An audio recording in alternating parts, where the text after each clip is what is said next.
Hello, everybody, and welcome. I hope everybody out there is having a wonderful day. I am Joe, and this is Legend from the Console. So, today we're going to be discussing the new game, The Outer Worlds, created by Obsidian Studios. But before we get into that, I just want to give you guys a little bit of update. So, from here on out, for a while at least, to make sure we can bring you the most quality content we can produce at this time, we will be releasing videos for Legend from the Console on Wednesdays and on Saturdays. And we will be releasing content for Legend from the Tabletop on Thursdays and on Sundays. So look forward to those videos. In between that, we probably will be shooting out random little videos here and there, but we are guaranteeing a video on Wednesday and on Saturday for Legend from the Console, and on Thursday and on Sunday for Legend from the Tabletop. So let's go ahead and get into the video. So the Outer Worlds. What is the Outer Worlds? The Outer Worlds is a first-person shooter slash action RPG. This is a follow-up game. At least it seems to be somewhat of a follow-up to Obsidian and Bethesda's co-created game Fallout New Vegas. Now, in this game, you start as a colonist who has been in hypersleep for 70 years. You are woken up by a scientist who then takes you and asks you to help him find a way to wake up the rest of your fellow colonists without causing them harm or killing them. To do so, he sends you on quests throughout a star system. Now, the star system is ran by a group called the Board. The Board is a group that consists of a ton of different corporations who pretty much own all the planets within the system, and everybody who lives on the planets, for the most part, work for these different companies, whether it be making food, weapons, armor, gear, other technologies. Pretty much everything in the system is created by these corporations who hire people to live there and do this, and they force everybody to follow the rules that they set down, and hold them to them. You're forced to live and eat exactly what they want you to eat. You're forced to do exactly what they want you to do. Otherwise, you are fired, and there are massive consequences to this. And thus far, towards the beginning of the game, it does not seem like most of the corporations care about whether any of their employees live or die. All they do care about is their money. And it actually does kind of set a political tone to the way things may be feeling in life at this time. But we're not going to get too much into that about the politics, whether it mimics today's life or not. Just giving some info on the game. So you start off, as I said, as a colonist. You're dropped into the first planet where you run around and you complete a bunch of missions. From there, you move on to a space station where you're asked to complete a few other missions and some side missions and such, but through and through, the main point of the game is you are given choices, and through these choices is how you develop the story. Just like many other action RPGs out there, and as I've mentioned earlier in the video, Obsidian helped create Fallout New Vegas, which is another game that the story changes based on the decisions and everything you make. So it's quite reasonable that this is pretty much the same exact way. So as you go through, you're given these choices, whether to help certain people, harm them, let them fall, let them fail, to kill them, to find another way around. And it's based on the player to decide how they want to go about these decisions.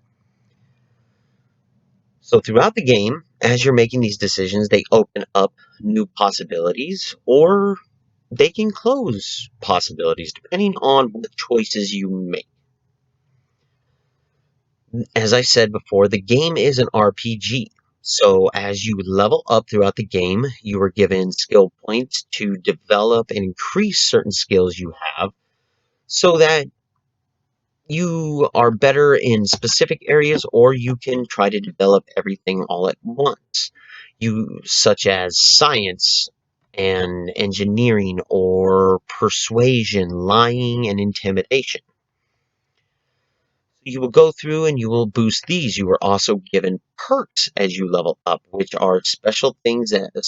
As I said, they're perks, and they give you special bonuses. They are permanent. You get one every 2 levels. You have 3 different tiers of perks, which you must get at least 5 perks in the previous tier to be able to move on to the next tier. Now, these tiers give you specific bonuses such as more health, higher carrying capacity, more time displacement meter, which I will get into that in just a moment. So throughout the game, you also have different weapons. You have ranged weapons, and you have melee weapons. Now, the ranged weapons vary from heavy weapons, handguns, and long weapons.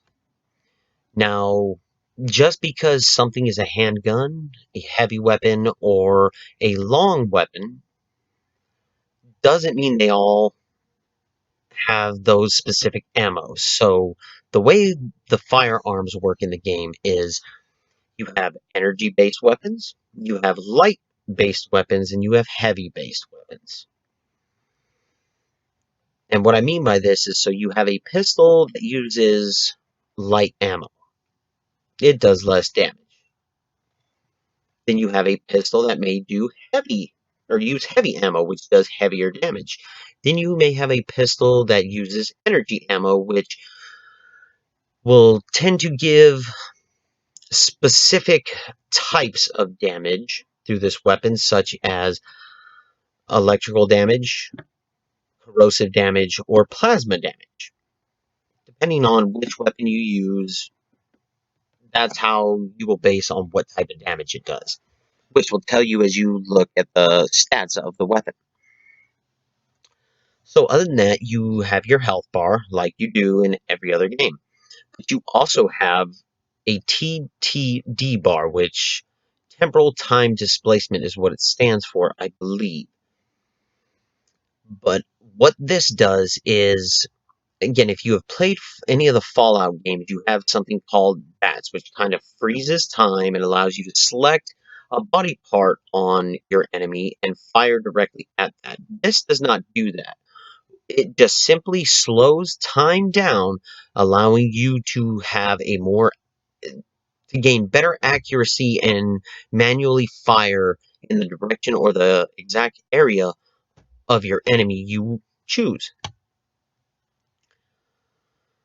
So all in all, the game is of very high quality. The dialogue in the game is rich. There are a lot of moments that are quite funny. There are a lot of moments that force you to engage and even give you, the player, an actual emotional reaction to things that are going on based on the different NPCs that are around. And if you were to play this game, you will absolutely understand what I'm talking about. So through and through, I do, again, as I've stated in previous videos, I highly, highly recommend this game. It is an amazing achievement by Obsidian, and as many people out there, if you look online, on YouTube, anything like that, there is a heavy argument that this is the Fallout game people wanted instead of Fallout 76. I wouldn't go as far as saying that it is the Fallout game I wanted, because as I've mentioned many times, I enjoy Fallout 76. But this does seem like the direction that Bethesda should have possibly looked into going toward. The game, I can't say enough about how amazing it is. I'm about 15 hours into the game and I'm loving every minute of it. And if you're the type of gamer like I am, where you want to go through and you want to find every little hidden secret, every possible little thing you can find within a game to either boost your character or just find collectibles, they are in there throughout this game. So again, I recommend highly that you pick up this game. Anyway, that's going to go ahead and bring this video to a close. I hope you enjoyed it. And if you did, please shoot us a like. It would help the channel out a great deal. If you're enjoying any of the content we're putting out, please hit that subscribe button and tap the notification bell so you can stay up to date with everything from Legend from the Console. You can also check us out on Facebook at Legend Unlimited. And you can check me out at Twitch